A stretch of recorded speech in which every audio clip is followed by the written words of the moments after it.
brought to you by TYS University, Fatehpur, Uttar Pradesh.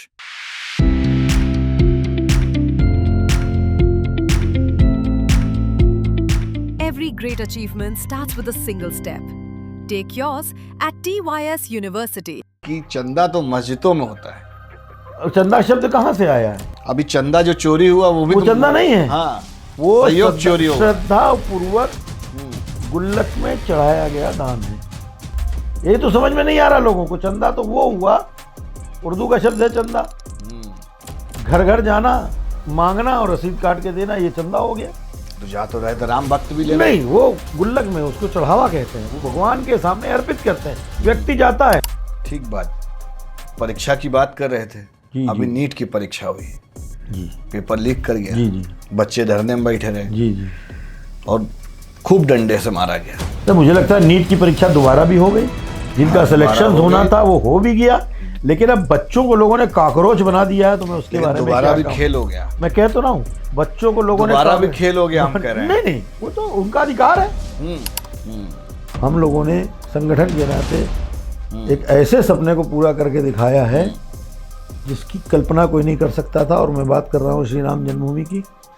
जिस मंदिर के निर्माण के लिए 1 इंच जमीन भी हमारे पास नहीं थी, उस मंदिर का प्रारूप भारत के करोड़ों घर में लग गया। लोग उसकी पूजा करते थे।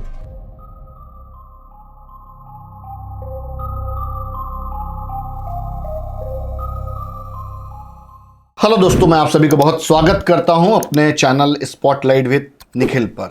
आज की चर्चा राम मंदिर पर। हमारे साथ में हैं प्रकाश शर्मा जी, और पूर्व प्रदेश उपाध्यक्ष रहे हैं भारतीय जनता पार्टी से, और राष्ट्रीय संयोजक बजरंग दल से भी इनका पद रहा है। और बहुत पुराने समय से मतलब एक यात्रा हम इनकी कवर कर चुके हैं अपने इस पॉडकास्ट में। बजरंग दल में भी जुड़े रहे, राष्ट्रीय संयोजक भी रहे। सर, स्वागत है आपका हमारे इस पॉडकास्ट में। कैसी चल रही राजनीति? 27 करीब है। अब मैं हर चीज़ को राजनीति से नहीं देखता, क्योंकि मैं धार्मिक सांस्कृतिक क्षेत्र से काम करते हुए धीरे धीरे आगे बढ़ा हूँ जी। और इसलिए वर्तमान राजनीति से ज़्यादा बड़ा मुद्दा मैं आज के राजनीतिज्ञों द्वारा जो सनातन पर हमला करने का प्रयास किया जा रहा है, इस मुद्दे को ज़्यादा गंभीरता से देखता हूँ। ठीक बात। सनातन, राम मंदिर, बजरंग दल, आरएसएस, जो लोग चारों तरफ से आप जी, घिरे हुए हैं, इन्हीं के बीच में रहे। जो लोग कभी राम का नाम नहीं लेना चाहते थे, वो राम राम कर रहे हैं। जी बिल्कुल कर रहे हैं। जिन्होंने अयोध्या और सरयू को राम जन्मभूमि आंदोलन में रक्त रंजित कर दिया। सद्बुद्धि आई, आ रही है, अभी और सद्बुद्धि आएगी। 27 के बाद और ज़्यादा सद्बुद्धि आ जाएगी, अब क्योंकि अगर पहले आ गई तो दांव पलट जाएगा। नहीं पलटेगा। उनको ये गलत फहमी है। रामद्रोही वेश बदलकर अगर काली मेमी बनकर सामने खड़ा हो जाता है तो हनुमान के अंदर वो शक्ति है कि वह उनको पहचान सकता है। भले ही शुरू में वो उनको संत समझे, लेकिन अंततो गत्वा कालनेमी की गति वही होती है जो मानस में हुई। तो हनुमान कौन? हनुमान तो इस देश की जनता है, इस देश का हिंदू समाज है, जो अपने आप को इस धरती का पुत्र मानता है। माता भूमि पुत्रोहम पृथिव्या के श्लोक का पालन करके जो राम को अपना आदर्श मानता है। राम जिनके कण, जिस देश के कण कण में बसे हैं, हर व्यक्ति के हृदय में जहाँ राम हो, वह हनुमान स्वरूप है। और इसलिए वो पहचानना जानता है। वो ये भी पहचानना जानता है कि जिन्हें हमने राम समझा था वो अगर कुछ त्रुटि कर रहे हैं तो उनको रास्ते पर कैसे लाया जाए।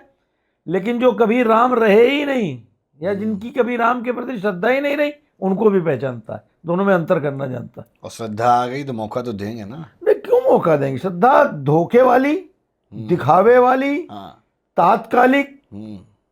तो श्रद्धा अगर होती, वो भी मंदिर बनवा रहे हैं। नहीं, मंदिर तो पता नहीं कौन कौन बनवाता है। मैंने तो डकैतों के बारे में सुना है कि वो भी बड़े बड़े मंदिरों में जो है घंटे चढ़ाया करते थे। लेकिन उससे जो उनका कृत्य है वो नहीं ढका जा सकता। उनका आचरण क्या रहा है? समाज जब कोई निर्णय करता है तो आगे पीछे पहले नहीं, मैं कह रहा हूँ डकैत भी मंदिर बनवाते हैं, तो मंदिर वो भी बना सकते। आजकल वो तुलना गलत हो गई। आज नहीं, तुलना मेरा कहना है कि जो सबसे निकृष्ट जिसे हम मानते हैं मंदिर, तो वो भी बनवाते हैं। मंदिर के चढ़ावे का हिसाब आज ये मांग रहे हैं, लेकिन सैफई में जो मंदिर बनवा रहे हैं वो कहाँ से बनवाया?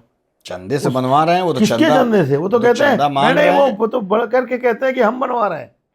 वो मैंने कह रहे हैं कभी नहीं चंदा सुना दो, कि- वो तो प्रकाश शर्मा जी से भी चंदा नहीं मांग नहीं, रहे हमारे हैं। पास तो कभी आने का सवाल ही नहीं है। हमारे पास तो आने आपको का भी जो- चंदा देना चाहिए उसमें। नहीं, चंदा तो हमने पुण्य भी- का काम मैं में चंदा जरूरी है। मैं तो सहयोग दे सकता हूँ, चंदा तो दिया जाता है मस्जिदों में।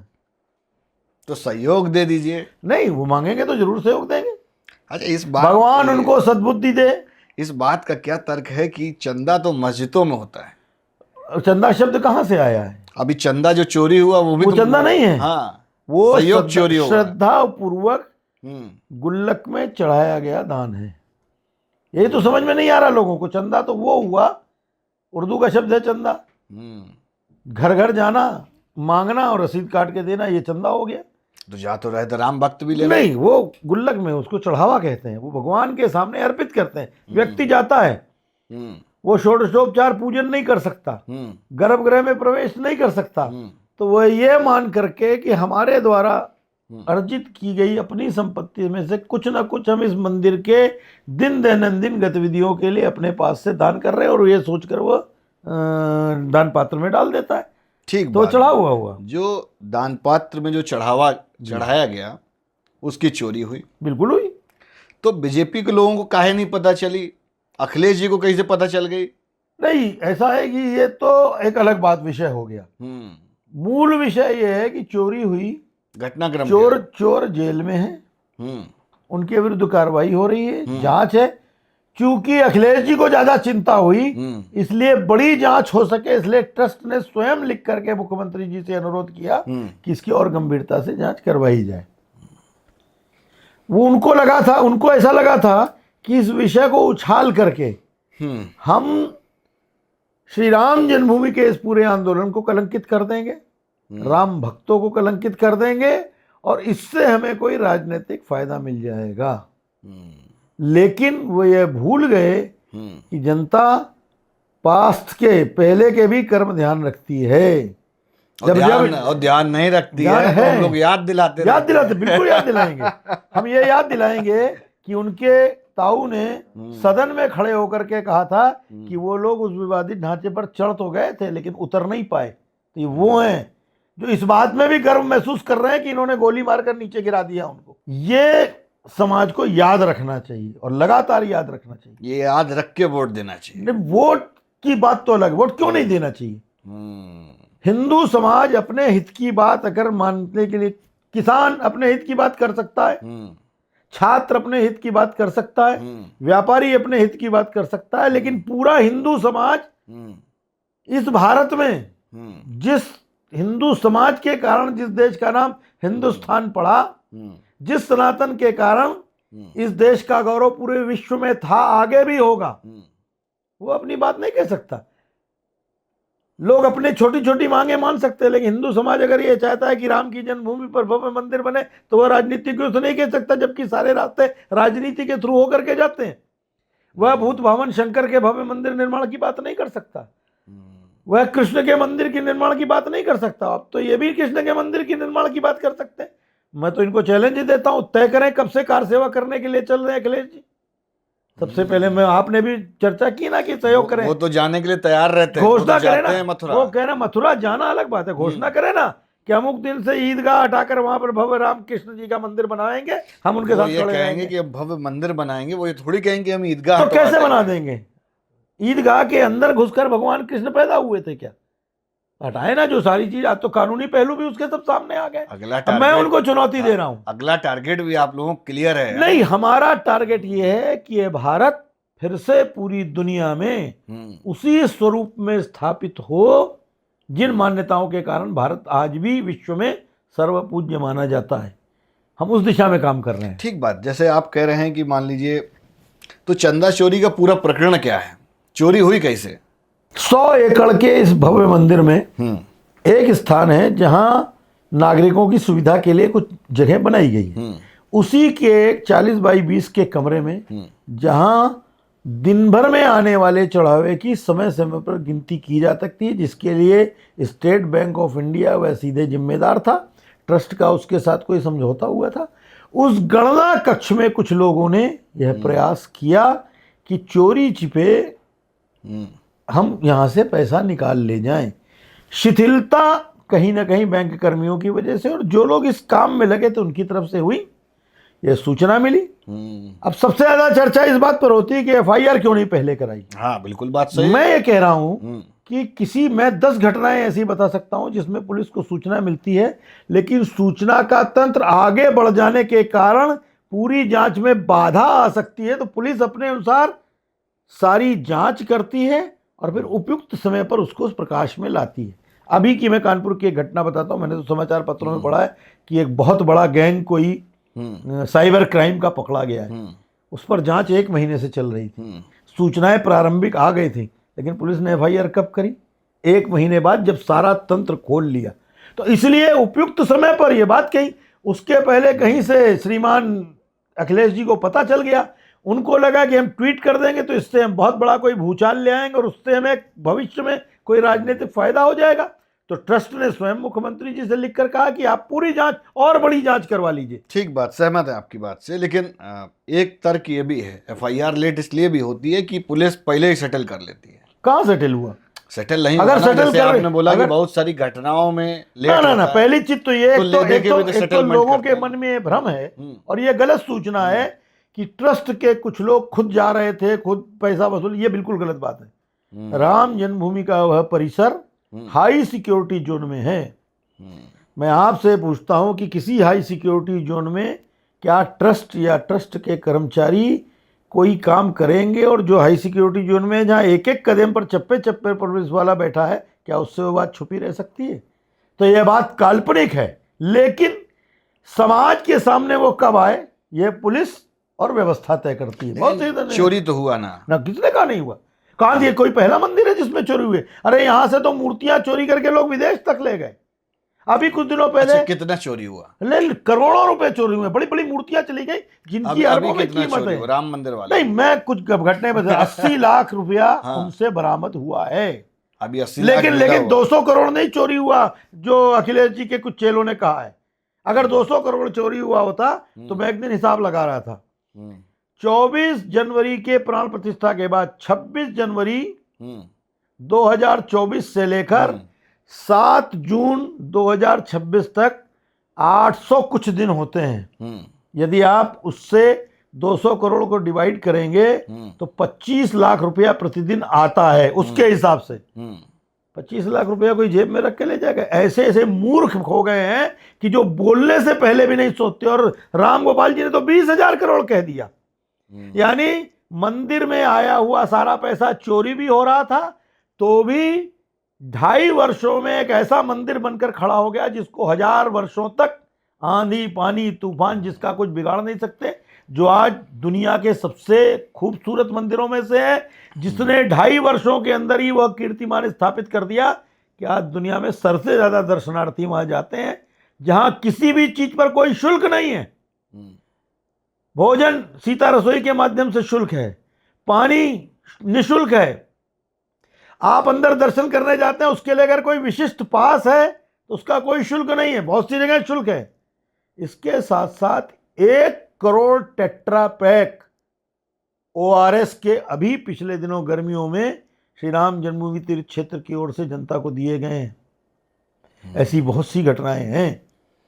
अभी कल एक महाराज जी, मैं वहाँ अयोध्या में था, उन्होंने बताया, पुंछ में रहते हैं, जम्मू कश्मीर के हैं। कल वो आए थे, उनको कोई कार्यक्रम करना था। उन्होंने अपनी घटना बताई कि हम इतना रुपया लेकर के आए थे, भीड़ इतनी थी कि हम वो दे नहीं पा रहे थे और हम ऐसे ही पुजारी के पास छोड़कर चले आए।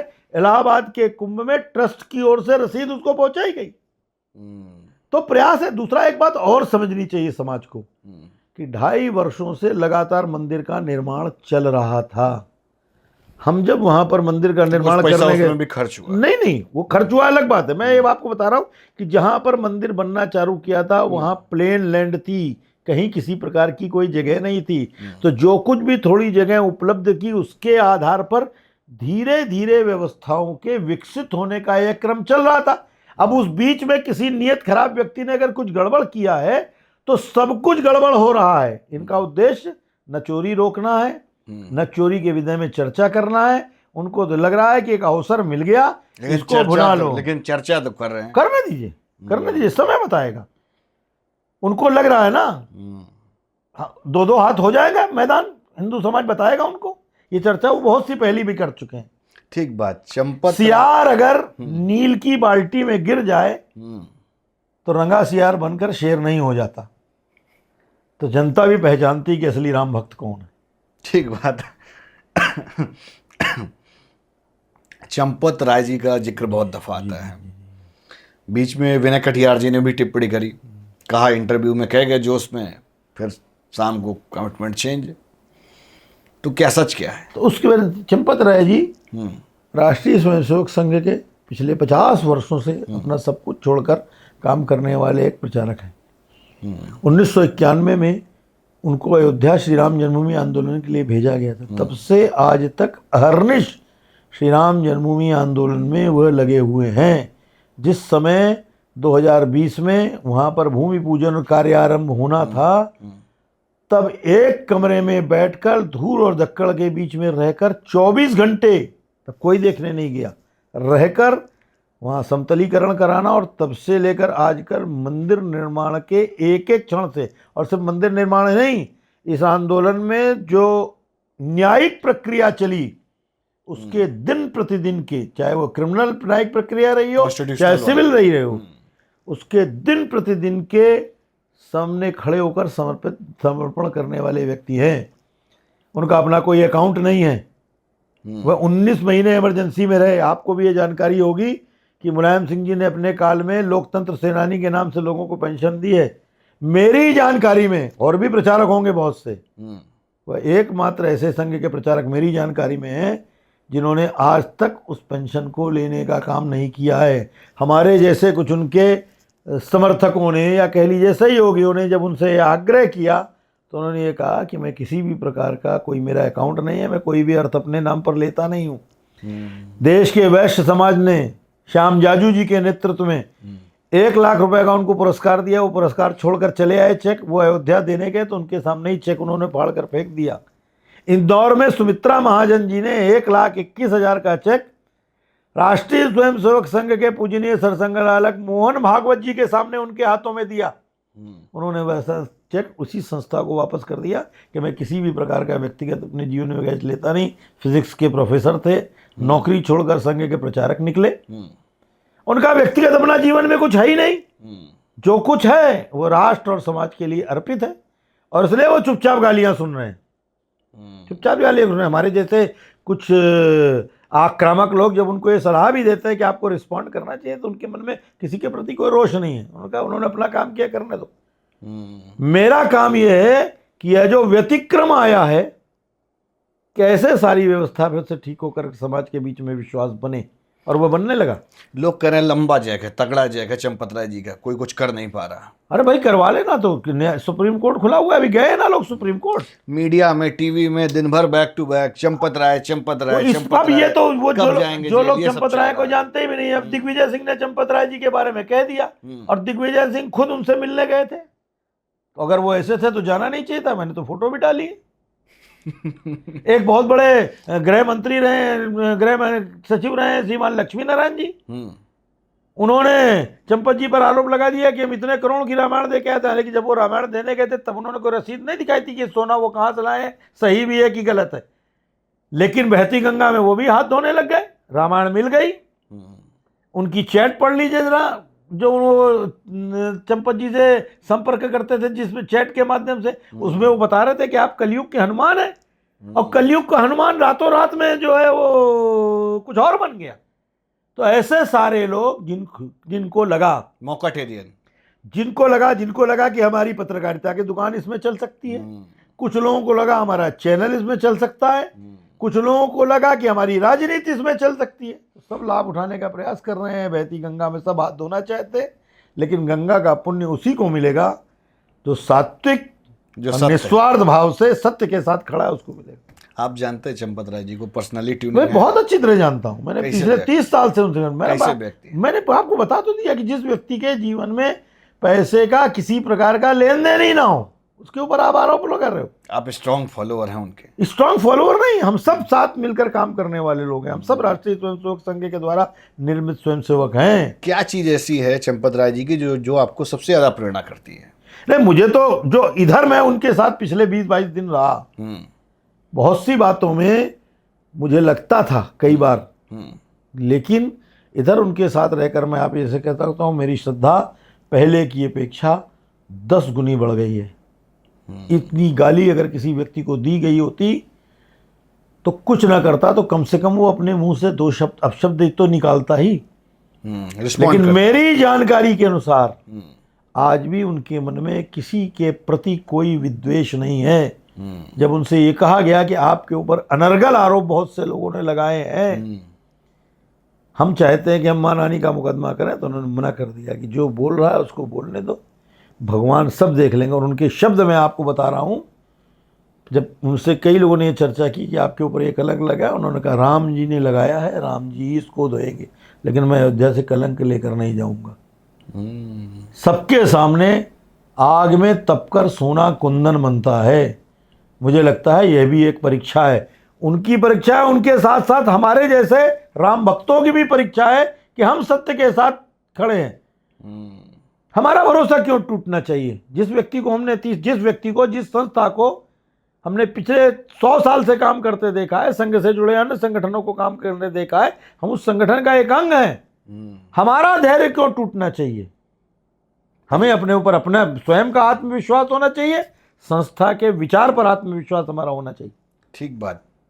परीक्षा की बात कर रहे थे, अभी नीट की परीक्षा हुई जी, पेपर लीक कर गया जी, बच्चे धरने में बैठे रहे जी, और खूब डंडे से मारा गया। तो मुझे लगता है नीट की परीक्षा दोबारा भी हो गई, जिनका सिलेक्शन होना था वो हो भी गया, लेकिन अब बच्चों को लोगों ने कॉकरोच बना दिया है। तो मैं उसके बारे में दोबारा भी खेल हो गया। मैं कह तो रहा हूँ, बच्चों को लोगों ने दोबारा भी खेल हो गया, हम कह रहे हैं। नहीं, वो तो उनका अधिकार है।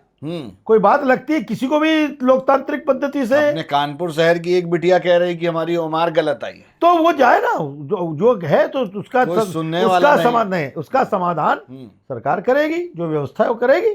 और मुझे लगता है कि इधर कुछ 2-3 दिन में जो सुनने को मुझे मिला है, क्योंकि मैं श्री राम जन्मभूमि के इस प्रकरण में अयोध्या में लगातार रहा, बहुत ज़्यादा इस प्रकरण को देख समझ नहीं पाया, लेकिन मेरा ये मानना है कि सरकार गंभीरतापूर्वक इस पर निर्णय करेगी। नहीं करेगी तो निश्चित रूप से उसकी हानि तो सबको उठानी पड़ेगी।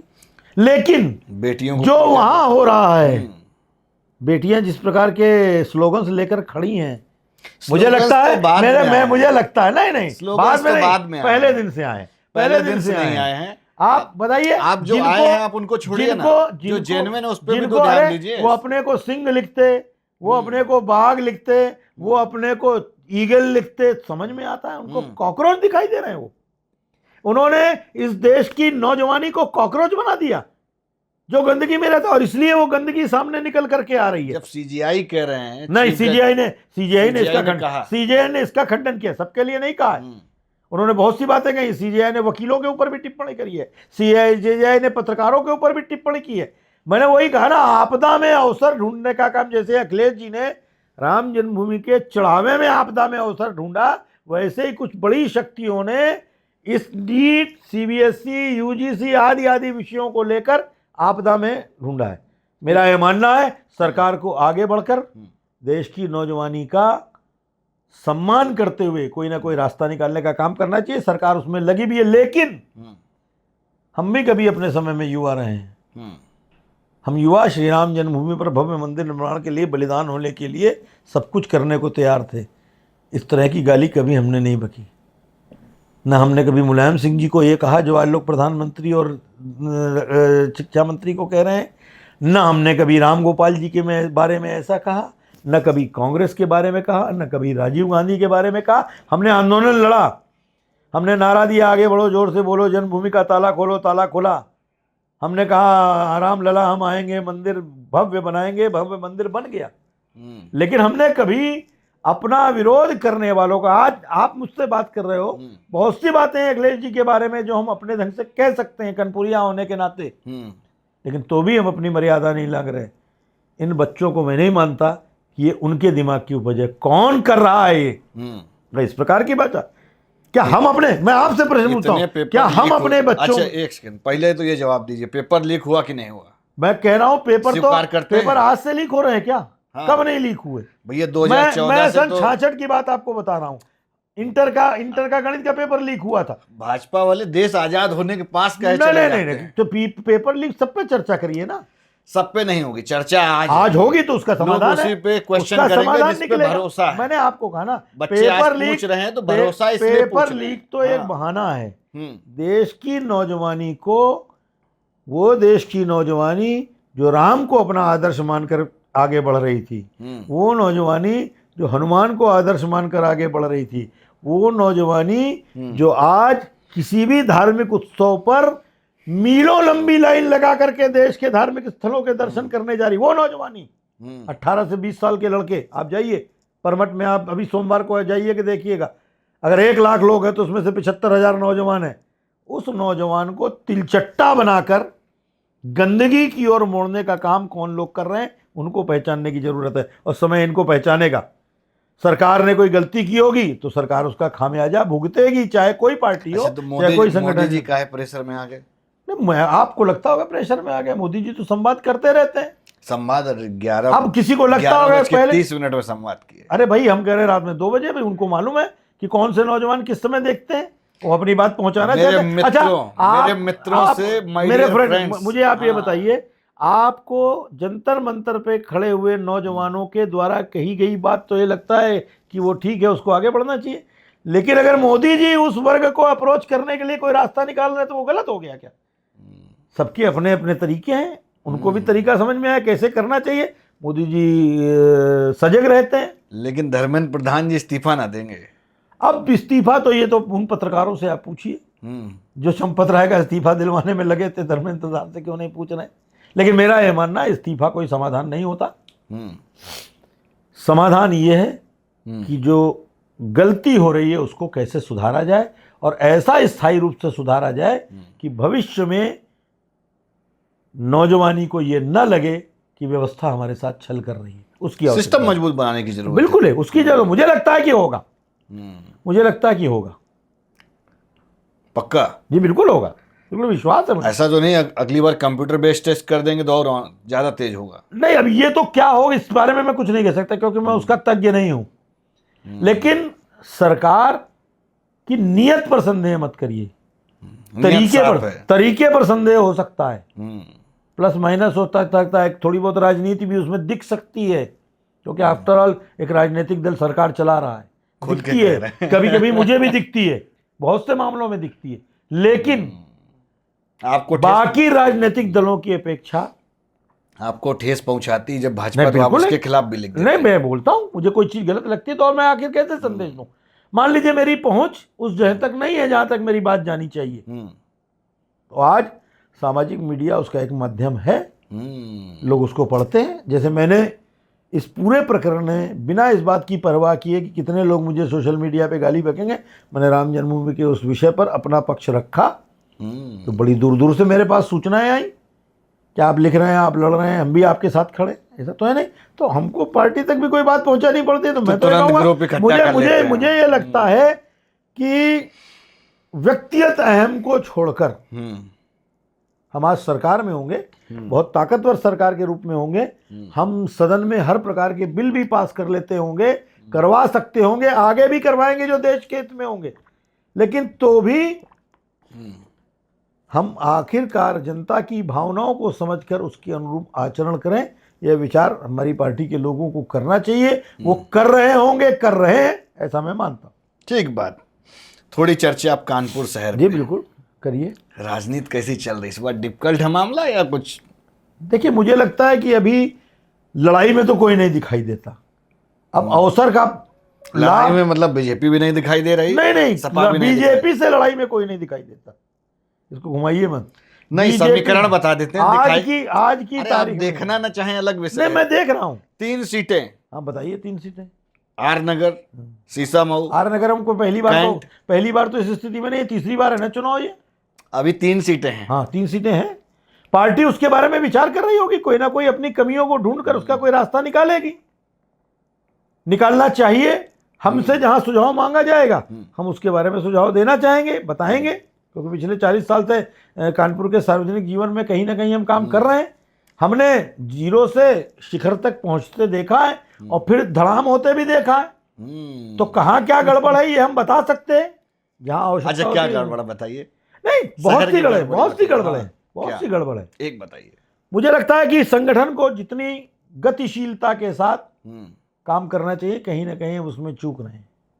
हम्म, और एक जो बड़ी कमी मैं महसूस करता हूं हम्म, कि आज भारतीय जनता पार्टी सरकार में है, हम्म, चारों ओर से भारतीय जनता पार्टी को वाह वाह करने वाले भीड़ में खड़े बहुत से लोग हैं। आप सबके प्रति प्रतिष्ठा का भाव रखिए, हम उनका सम्मान करें, लेकिन निष्ठा अपने मूल कैडर के प्रति बनाए रखिए, क्योंकि उसने ही आपको जीरो से शिखर तक पहुंचाया है। ये सारा कर रहे हैं।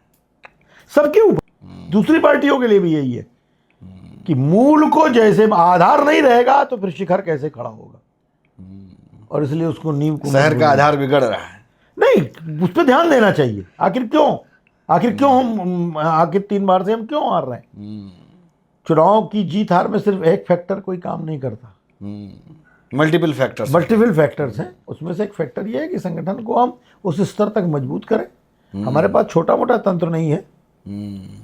भारतीय जनता पार्टी भारतीय जनसंघ से समय से, मैं तो ये कहूंगा आर्यनगर हम 1967 में जीते थे जब जनसंघ हुआ करती थी। फिर देखो 66 के बाद 67 चले गए। मैं कह रहा हूं 67 में जीते थे हम, आज क्यों नहीं जीत रहे हैं? 67 में कहाँ चले जा रहे हैं? अभी सलील बिश्नोई जी अभी जीते थे। मैं कह रहा हूं 12 से 17 में जीते थे। आप बात को वही नहीं, 66 में जब कोई हमारा नाम लेने वाला नहीं था, जब जनसंघ 52 में बनी हुई जनसंघ जब उत्तर प्रदेश में पहली बार आगे बढ़ती है, तो उसमें से एक सीट हमने जीती थी जिसे हम जनरलगंज कहते थे।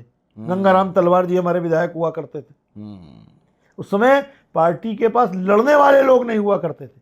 तो अगर वो सीट हम उस समय जीत सकते हैं तो आज क्यों नहीं जीत सकते? आज तो लड़ने वाले ज्यादा हैं। इस पर ज्यादा हो या कम हो, एक्स्ट्रा भर्ती कर, सही व्यक्ति का चयन हो, हाँ, मुद्दे की बात संगठन है। पूरी ताकत के साथ खड़ा हो, मेरा तेरा छोड़कर पार्टी शक्ति के साथ ये विचार करते हुए कि ये लड़ाई अभी बहुत दूर तक हमको ले जानी है। अभी हल्के में 10 साल केंद्र में हुए हैं और 10 साल उत्तर प्रदेश में पूरे होने हैं। आने वाले 50 सालों तक भारत के किसी भी हैंडपंप से अगर पानी निकाला जाए तो केसरिया पानी निकलना चाहिए, वहां तक पहुंचना है हमको। और इसका विचार सबको करना पड़ेगा। अपने सैद्धांतिक अधिष्ठान पर खड़े रहें, डू एंड डोंट्स का ध्यान रखें। अगर हम ये कहते हैं पार्टी विद ए डिफरेंस, तो व्यक्तिगत जीवन में, पार्टी के दैनंदिन कामकाज के जीवन में ये पार्टी विद ए डिफरेंस दिखना चाहिए। कहीं उसको डेंट लगी है, इसलिए उसके दुष्परिणाम सबके सामने आ रहे हैं। अब समस्या का समाधान अगर समस्या नहीं आ रहा है, बिल्कुल है, नहीं तो 325 से हम कम क्यों हुए? विचार करने वाली बात है। कोई भी कह देगा भाई हमारा आकर अगर हमारी कुछ चीज कम हो रही है कहीं पर, तो कहीं ना कहीं कमी तो है ही है। हमेशा सामने ही वाला थोड़ी ना प्रभावी है। 2 पहलवानों में युद्ध होता है, एक हारता है एक जीतता है। ठीक बात। देखने का दृष्टिकोण अलग हो सकता है। कोई ये कहेगा कि अमुक व्यक्ति बहुत ताकतवर था इसलिए जीत गया, लेकिन उसका दूसरा पहलू ये भी है कि दूसरा कमजोर था इसलिए हार गया। तो जो कमजोरी है उसको दूर करें और पार्टी को आगे बढ़ाएं। मैंने आपको बताया कि अगले 50 वर्षों तक इस देश को सही रास्ते पर ले जाने के लिए पार्टी को मजबूत बनाने का काम हम सबको मिलकर करना पड़ेगा। शहर में एंगल कभी कभी टकरा जाते हैं। नहीं, शहर में तो हर आदमी अपने में, देखिए सबकी महत्वाकांक्षाएं होती है। भाजपा के अलग खींचे पड़े हैं। देखिए मैं महत्वाकांक्षाएं नहीं, इसमें तो मुझे लगता है बड़े स्तर पर कुछ वरिष्ठ लोगों को बैठ करके सभी बातों का समाधान करना चाहिए। किसी पार्षद के अगर किसी अहम को कोई चोट पहुंची है, किसी कार्यकर्ता के अहम को अगर कोई चोट पहुंची है, तो वरिष्ठ लोगों का, मुझे लगता है कि पार्टी इस पर विचार कर भी रही हो, कि मैं ये तो नहीं कहूँगा कि नहीं कर रही है, लेकिन निश्चित रूप से विचार करना चाहिए। टकराव भयंकर दिखता है मेयर साहिबा में और सांसद जी में, तगड़ा वाला टकराव। ये टकराव है किस चीज़ का ये नहीं समझ में आ रहा है। अब मुझे लगता है कि टकराव कहीं ना कहीं व्यक्तिगत अहम का तो होता ही है, टिकट का है। अब टिकट तो हमेशा टकराव का कारण है सबके लिए। कौन सी विधानसभा भी अब बता दीजिए। टिकट रेलवे की खिड़की पर लेने जाते हैं तो भी टकराव हो जाता है कि मैं पहले लूं कि तुम पहले लें। अब घुमा गया पॉलिटिकल। नहीं भाई मैं कह रहा हूँ टिकट तो कहीं भी आप जाएंगे उसका शहर घर्षण की तो खबर होगा ही आपके होगा। पास है, विधानसभा बताइए।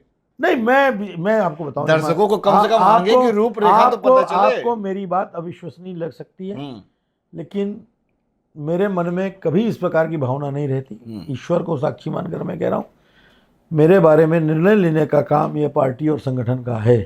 यहाँ तक कि आज मैं भारतीय जनता पार्टी में आया भी हूँ तो कुछ वरिष्ठ विश्व हिंदू परिषद के हमारे अग्रजों ने मुझे प्रेरित किया कि तुमको अब राजनीति के क्षेत्र में जाना चाहिए। मैं 2011 में आया, मेरी अपनी इच्छा होती तो 1989 में ऐसी परिस्थितियों में मैं नामांकन करा चुका हूँ।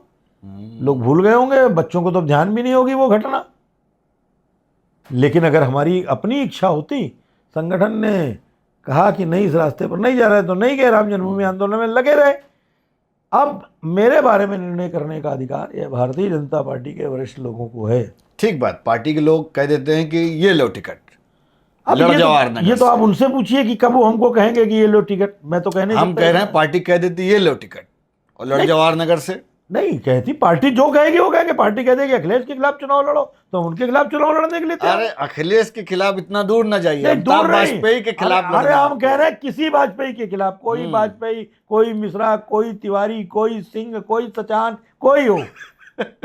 पार्टी कह दे कि इनके ये काम आपको करना है, तो जो मैं जहां से निकल कर डेवलप होकर के आया हूं, आज तक की किसी भी चीज में पीछे मुड़कर नहीं देखा है। ताला खुलने से लेकर भव्य मंदिर के ध्वजारोहण तक संगठन ने जहां खड़ा कर दिया, बिना व्यक्तिगत हानि लाभ की चिंता किए हम वहां खड़े हैं।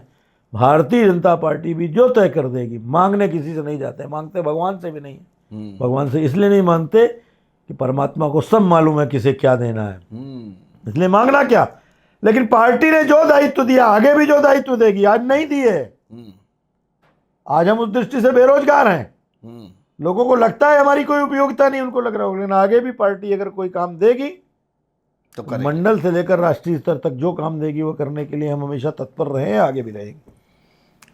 सीसा मऊ और कैंट जी दो न जीत पा रहे। नहीं तो जीतने क्यों, जीत भी तो चुके हैं। ऐसा तो है नहीं कि हम हारते ही जा रहे हैं।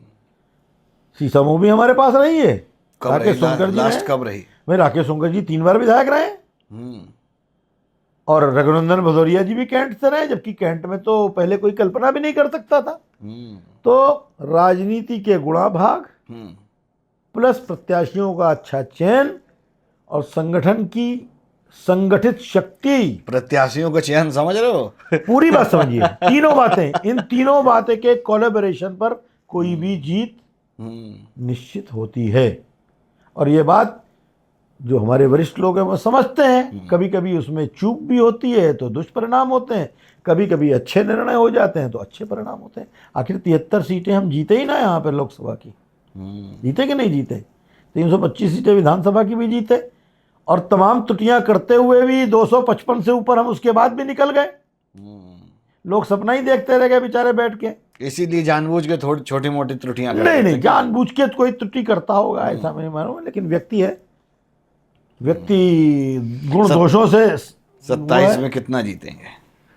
27 में उत्तर प्रदेश में भारतीय जनता पार्टी की मजबूत सरकार बनेगी, बस इतना मैं आज की तारीख में आपसे कह सकता हूँ। शेष चीजें तो चुनाव से 2 महीने पहले आप मुझे बुलाइएगा तो मैं बता दूंगा कितना जीत। मुख्यमंत्री कौन? मुख्यमंत्री तो सब लोग हमारे बड़े राष्ट्रीय नेतृत्व कह चुका हो कि योगी आदित्यनाथ जी के नेतृत्व में उत्तर प्रदेश का चुनाव होगा। नहीं चुनाव, अरे भाई नेतृत्व में चुनाव लड़ा जाएगा तो अगर नरेंद्र मोदी जी को प्रधानमंत्री का प्रत्याशी बनाया तो वही बने ना। तब भी लोग कहा करते थे कि ऐसा ना हो इन मौके पे किसी दूसरे को बना दे, तब भी चलती थी। अभी मुझे लगता है 10 वर्षों से जिस प्रकार का शासन उत्तर प्रदेश में देने का काम योगी जी ने किया है, और उसकी जो सबसे बड़ी बात, कोई किसी और का मुझसे मत भिन्न हो सकता है, लेकिन मैं जो देखता हूं कि वैचारिक दृढ़ता की जैसी छाप उत्तर प्रदेश की सरकार में दिखाई देती है, वैसी पूरे भारत में मुझे कहीं नहीं दिखाई देती। अभी पंकज चौधरी जी से पूछा गया मीडिया चैनल पे कि मुख्यमंत्री कौन बनेगा, तो बोले समय पे बताया तो जाए। वो समय पे ही बताया जाएगा, एक प्रक्रिया होती है ना। अभी हेमंत बिश्व शर्मा क्या पहले से मुख्यमंत्री थे, लेकिन प्रक्रिया तो पार्टी ने पूरी की ना। की कि नहीं की, आप बताइए। धामी जी पहले से मुख्यमंत्री थे, लेकिन जब दोबारा बने तो पार्टी ने प्रक्रिया वही पूरी की। वो एक लोकतांत्रिक प्रक्रिया पार्टी ने अपनी बना रखी है। मुझे लगता है अध्यक्ष जी का इशारा उस ओर होगा। बाकी अफसाने तो बहुत बनाए जाते हैं। अक्ल अय्यार है, 100 भेष बना लेती है, दिमाग है, चाहे जहाँ लगा लीजिए, चाहे जितना लगा लीजिए, कोई ना कोई अर्थ निकल ही आएगा। कुछ लोगों को बहुत बड़ा सपना है, अधूरा रह जाएगा। अब सपने तो आपकी पार्टी में सपने है। तो सपने हैं, सपने तो सपने हैं।